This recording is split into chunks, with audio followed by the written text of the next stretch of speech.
नमस्कार किसान भाई। आज हम लहसुन के खेती कैसे करें पूरी इन्फॉर्मेशन के साथ और अच्छा और सटीक इन्फॉर्मेशन हम देने वाले।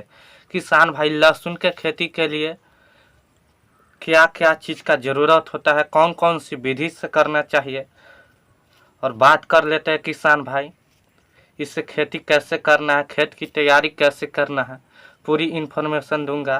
किसान भाई, अगर मेरे यूट्यूब चैनल पर नए हैं तो चैनल को सब्सक्राइब कर लीजिए, बेल आइकन नोटिफिकेशन दबाना न भूलें। तो किसान भाई चलिए शुरू करते हैं कि लहसुन के खेती कैसे करना।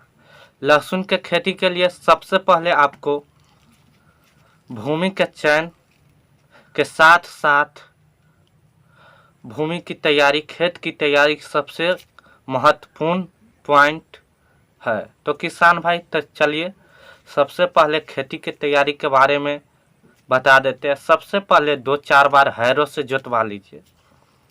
2-4 बार हैरो से जोतवाने के बाद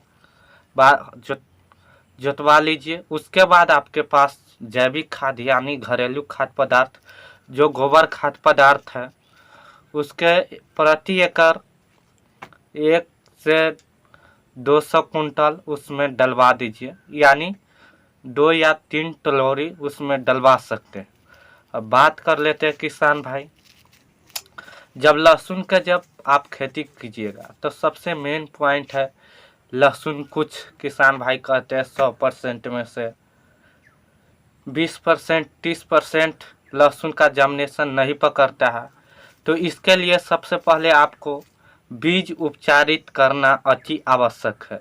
तो बीज उपचारित के लिए आपको कार्बनडाजिम 12% और मैग्नेजिम प्लस मैग्नेजिम 63% से आपको बीज को उपचारित कर लेना है। अब बात करते हैं कि अगर 1 केजी बीज उपचारित करते हैं, लहसुन का बीज 1 केजी के लिए 5 ग्राम में 1 केजी बीज उपचारित कर सकते हैं। अब किसान भाई बात कर लेते हैं, उसके बाद खेत आपको पूरी तैयारी होगा। तैयारी के बाद बता लेते हैं आप उसे जब लाइन समतल ज़मीन कर दीजिए। समतल ज़मीन के करने के बाद बात कर लेते हैं उसकी जो क्यारी होती है। क्यारी के बात कर लेते हैं जिसकी लंबाई आप बहुत ज़्यादा रख सकते हैं, आपका इतना जितना मर्जी है उतना रख सकते हैं। और चौड़ाई किसान भाई कम रखिए, यानी आपको खरपतवार नियंत्रण करते समय बहुत फायदा मिलने वाला है। और बात कर लेते हैं किसान भाई कि रासायनिक खाद 1 एकड़ में कितना देना और उसमें कौन कौन से देंगे। तो डीएपी आपको देना है 50 केजी, जो जुताई के समय देना है। उसके साथ 30 केजी आप यूरिया दे दीजिए।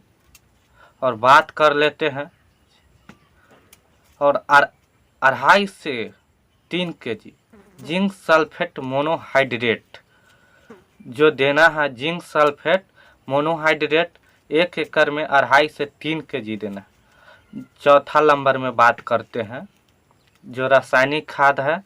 चौथा नंबर में ये हो गया पोटास। पोटास आपको देना है 50 केजी प्रति एकड़, यानी 1 एकड़ में 50 केजी को पोटास देना।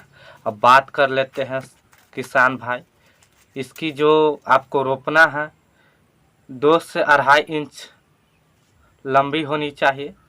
और बात कर लेते हैं पौधा से पौधा की दूरी।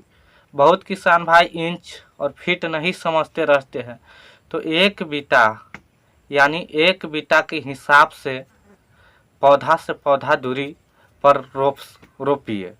और बात कर लेते हैं इसके सिंचाई जब 15 से 20 दिन जब निकल गया हो पौधा, उसमें खरपतवार नहीं दिखाई दे रहा है, तो उसके बाद 1 मंथ पर एक सिंचाई करवा दीजिए। और मिलते हैं अगले वीडियो में अगली इन्फॉर्मेशन।